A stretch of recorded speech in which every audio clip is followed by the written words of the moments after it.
Hello, math students. All right, you've already heard me talk about my dislike for credit cards. So now you're going to hear me talk about my dislike for auto loans.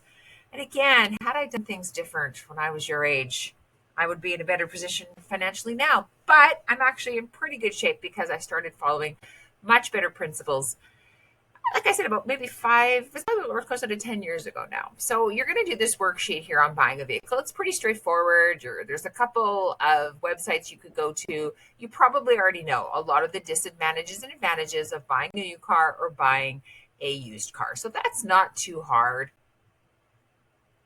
You're going to explain why you would want new or used, and I'll leave it at that. And I will share that my husband and I just purchased for cash a beautiful 2020 Audi Q5 for those of you gearheads out there. We do not buy brand new vehicles just because of the crazy depreciation. Vehicles lose about half their value in 4 years. So that is just insane to us. So we're like these people buying a used vehicle. And we also just sold our vehicle. And a lot of people don't realize that when you buy a vehicle secondhand in Canada privately, right? You know you have to pay tax when you're at a dealership. That makes sense. But some people don't realize you actually also pay tax when you're buying a vehicle privately. It's actually a special tax here. You can click the link called RST. What happens is the government has what we call a wholesale value. You might hear this word, a blue book value. Like, what is that vehicle worth? And the person has to pay tax on what that is worth. And how it works is the buyer pays the tax, obviously, right? So it's not the seller. And we had a 2010, what do we have? We had a Ford Edge, and I sold it. I got the cash from the gentleman, and then he has to go and register it, and that's when he pays the tax directly to the government. So that's how that works. So then there's an example here that you're going to work through about the tax that you have to pay. There's a couple of assignment questions that you're going to do. This is all pretty straightforward.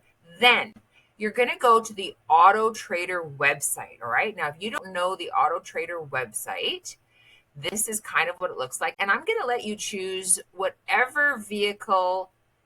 I'm going to close myself so I get more bandwidth here. There you go. So you get to choose whatever vehicle you want. Again, my husband and I, we love the Audi. We love the Audi Q5. So I did a search for the Audi Q5. You just go into the beginning and you could use whatever you want here. So, all right. So I decided that maybe if I bought this car now versus a few months ago, what would it cost? So I went to Audi Q5. You choose whatever you want. I put my postal code in. You say, show me cars, and then you're going to get a whole bunch. But it's going to be insane because, like I said, they're using new, used, certified pre-owned, like as if I'm going to be spending $73,000 on the vehicle. No, no, no, no, no, no. So I'm not even going to be spending that much money. So you can go over here, and I just want to show you, you can put in you have all kinds of things, like you want to have a certain amount of kilometers, a certain price. So think to yourself, fast forward in your mind, I think maybe I'm 20 years old and maybe I have, I don't know, $18,000 saved up, because then you can click apply and then you'll see just the cars that are in your price range. And of course, don't forget, then you still have to add the 13% tax on. Don't worry about the licensing. We won't get that technical on it. And of course, I hope you have a lot of insurance money saved up as well. So here we go. I could find a 2016, et cetera, et cetera. There's another one here.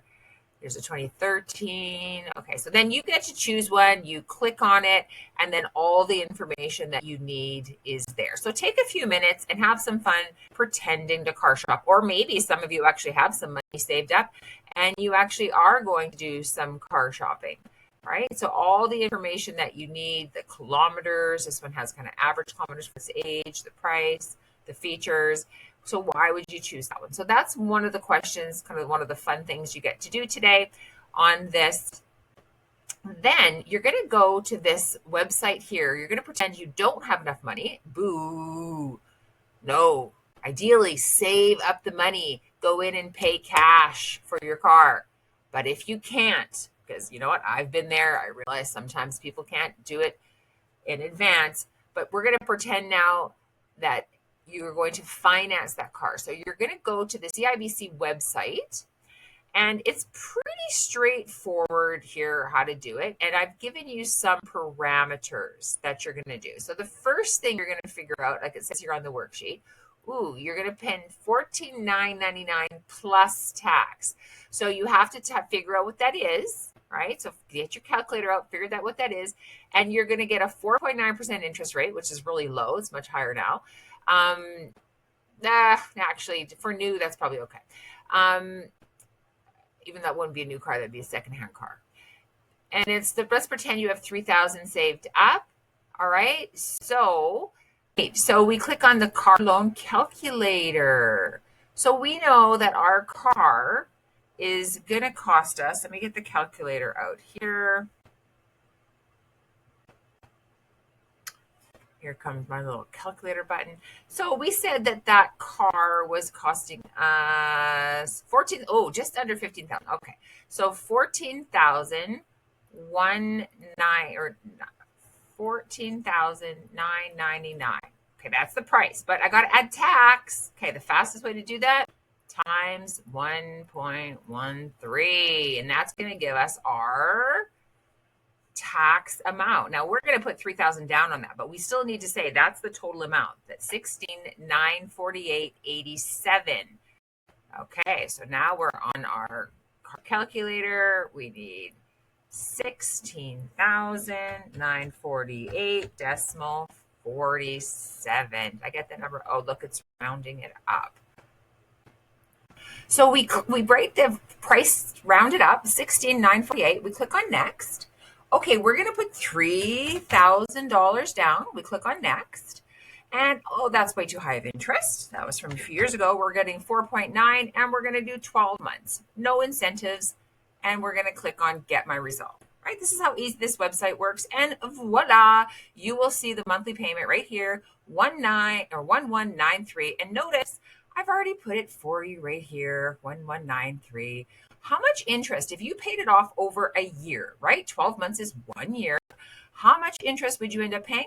$373. Okay, so that's not terrible. That's not terrible, but oh my gosh, who has $1,200 extra to throw at your car payment? That's a lot, right? And more importantly, if you can just save up that $1,200 for a year, then you could go in and pay cash for it, right? So then you're just going to you're just going to play with the different term loans right here. And you're going to fill in the chart based on this. And then at the end, you're going to make some conclusions, right? It is not difficult. Good luck. And remember, cash is king.